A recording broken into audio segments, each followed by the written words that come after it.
En las estrechas calles de Katmandú, la capital de Nepal, la vida cotidiana se había acostumbrado a convivir con la incertidumbre.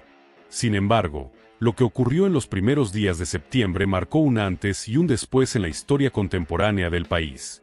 Lo que parecía una ola de protestas más terminó desencadenando un terremoto político que sacudió las instituciones, provocó decenas de muertes, parálisis económica y un clima de miedo que todavía persiste.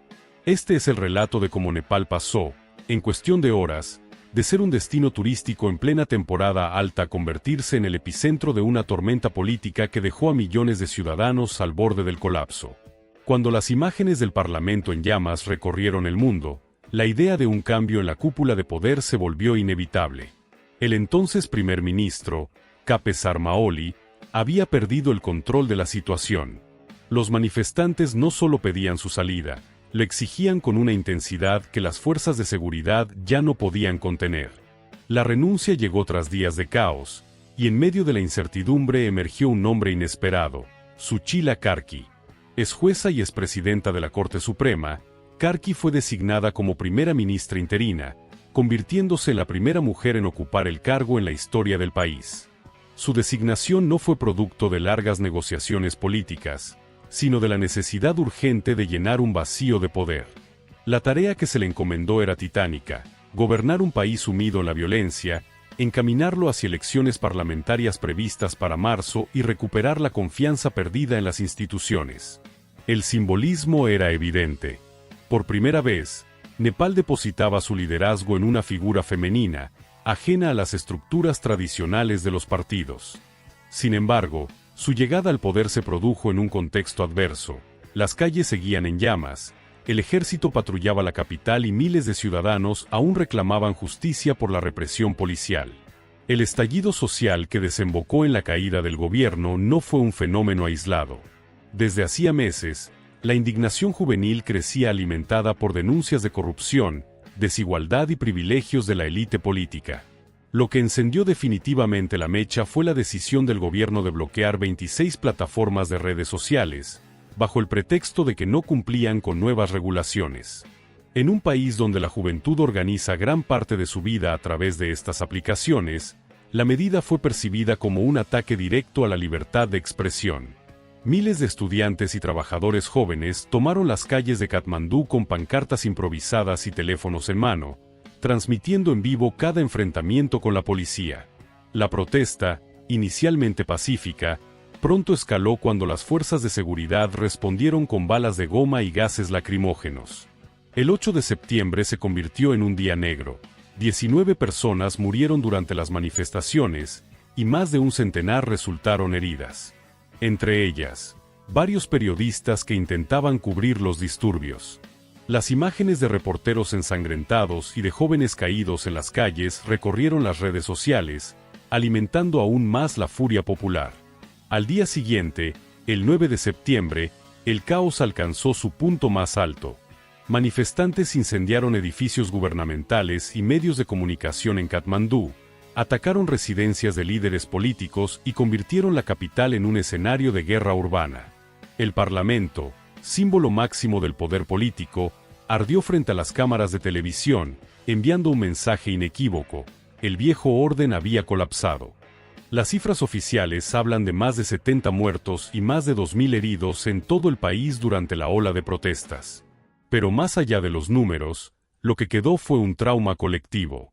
Familias enteras lloraron la pérdida de hijos que habían salido a protestar y nunca regresaron. Los hospitales de Katmandú, ya sobrecargados por limitaciones estructurales, se vieron colapsados de heridos que llegaban con impactos de bala de goma, huesos fracturados y quemaduras. El toque de queda impuesto por el ejército convirtió a la capital en una ciudad fantasma por las noches. Calles que solían estar llenas de turistas y comerciantes ahora estaban vigiladas por soldados armados. En los barrios, el miedo se instaló como una sombra permanente. Nadie sabía cuándo podía estallar de nuevo la violencia ni si era seguro salir de casa. Para los periodistas, el panorama era aún más sombrío. Convertidos en blanco de ataques tanto por parte de manifestantes como de las fuerzas de seguridad, muchos optaron por dejar de cubrir las calles. Otros, más decididos, continuaron trabajando a riesgo de su propia vida. El mensaje que quedó en la memoria colectiva era aterrador: informar en Nepal podía costar caro. El impacto económico de la crisis fue inmediato. Nepal, que depende en gran parte del turismo y del comercio local, vio como su temporada alta se desplomaba en cuestión de días. En Tamel, el corazón turístico de Katmandú, los restaurantes y tiendas quedaron vacíos. Las reservaciones en hoteles fueron canceladas en masa, y agencias de trekking que se preparaban para enviar expediciones al Himalaya se encontraron sin clientes. El comercio interno tampoco se salvó. Los mercados tradicionales, puntos vitales para la economía de la capital, cerraron sus puertas durante semanas por miedo a saqueos y enfrentamientos.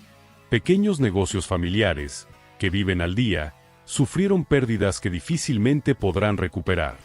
El turismo, que representa alrededor del 8% del Producto Interno Bruto de Nepal, cayó en un 30% en comparación con el año anterior.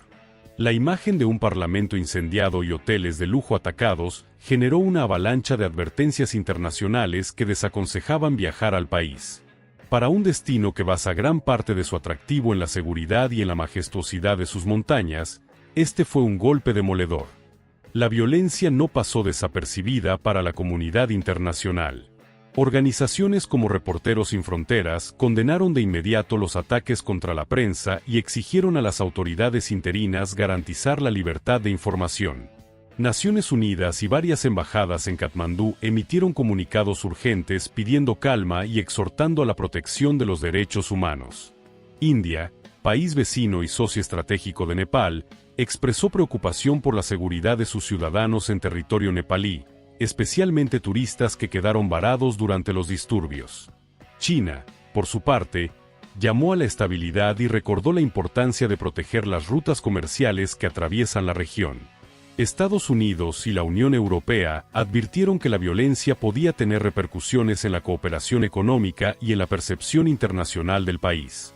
Mientras tanto, los ciudadanos nepalíes observaron con escepticismo la lluvia de comunicados diplomáticos. Para quienes habían perdido a un familiar o visto su negocio reducido a cenizas, las palabras internacionales resultaban poco consuelo.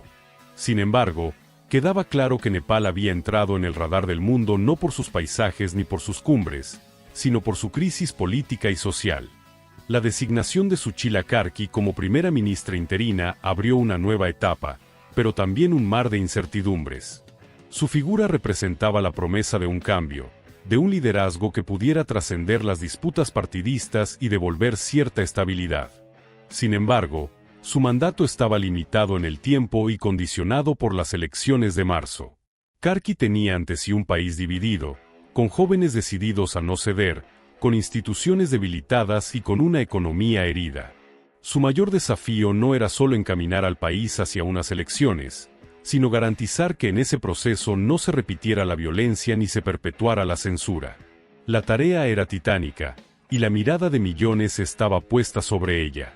El inicio de la crisis política en Nepal no puede entenderse como un evento aislado, sino como la suma de tensiones acumuladas durante años: corrupción, desigualdad, falta de oportunidades y un sistema político que parecía vivir de espaldas a la ciudadanía.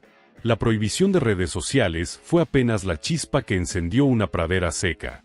Las consecuencias fueron inmediatas y devastadoras: decenas de muertos, miles de heridos, periodistas atacados, negocios en ruinas, turistas varados y una capital convertida en un campo de batalla. Pero también dejó lecciones profundas. La voz de la juventud, amplificada por las redes y sostenida en la calle, demostró que podía derribar gobiernos.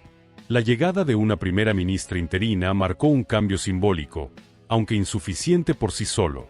Nepal, un país acostumbrado a vivir en la intersección entre tradición y modernidad, enfrenta ahora uno de los mayores desafíos de su historia reciente. Lo ocurrido en esos días de septiembre no es solo un capítulo doloroso, sino el inicio de una etapa que definirá el rumbo del país en los próximos años. Si el video les ha gustado, les invitamos a que le den like al video y se suscriban para ver más noticias y estar enterados de todo lo que pasa en Nepal. Comenten qué piensan de la situación actual. Nos vemos.